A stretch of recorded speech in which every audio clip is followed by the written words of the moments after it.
மாடு பிடிச்சி காலை வளர்த்து இந்த இங்கெல்லாம் தழும்பு இருக்குது, இந்த நெஞ்சிலமெல்லாம் உணர்ந்துருக்கு, இந்த கையெல்லாம் இதாக இருக்குது. மாடு பிடிச்சி மாடு வளர்த்து அதுக்கப்புறம் வந்தது தான் வர்ணனை.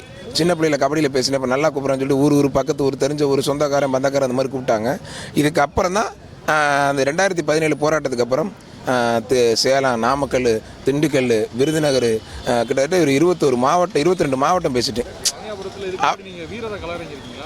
அவனியாபுரத்தில் வீரரை கலரங்க இல்லை. எங்கள் ஊர் திருச்சி, புதுக்கோட்டை, தஞ்சாவூர் அங்கே கலரங்கிருக்கு. இங்கே வீரரை கலரங்க இல்லை. நான் உள்ளே நிற்கும் போதெல்லாம் பார்த்தீங்கன்னா அந்த அரசு உட்பட்டு பனியன் போட்டு உள்ளே நிற்கிறதெல்லாம் கிடையாது. அப்போ ஓப்பனாக யார் வேணாலும் மாடு பிடிக்கலாம், அந்த மாதிரி தான் இருந்துச்சு. இப்போ தான் அந்த அரசு இதுல கடைப்பிடிக்கிறாங்க. இப்போ காயம் கொஞ்சம் குறைவாக தான் ஏற்படுது.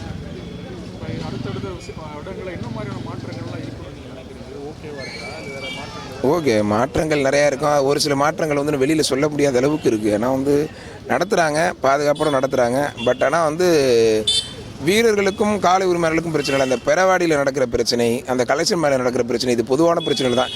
எனக்கு ஒரு பெரிய மாற்றங்கள் ஏற்படும் தெரியல. நல்லா தான் நடந்துகிட்டு இருக்கு, ஒன்றும் பிரச்சனை இல்லைங்க சார். தொட்டுப்பார் ஒருத்தர் மட்டும் தினமலர் சார்பா அந்த மாடப்பா ஒருத்தர் மட்டும் பிடிச்சிப்பார். ஆத்தரத்தை நொறுக்கி எடுக்குதேப்பா. முதலமைச்சர் வழங்கும் ஒரு தங்க காசு, மாண்புமிகு அமைச்சர் வழங்கும் ஒரு சைக்கிள், பிடிச்சிப்பார். அழகுடா என்னங்க தினமலர் சார்பா அந்த மாடு சும்மா தெரிக்க விடுது, ஆத்தரத்தை பறக்க விடுந்த வீரருக்கு என்னாச்சு பாருப்பா. காயமேனா தம்பி, ஒன்றும் இல்லை தம்பி, சரி பார்த்து பத்திரா அப்படி தம்பி. சூப்பர் அருமையான காலை வெற்றி பெற்றப்பா. தினமலர் சார்பா அந்த மாடு சூப்பர் மாடு வெற்றி பெற்றதுப்பா.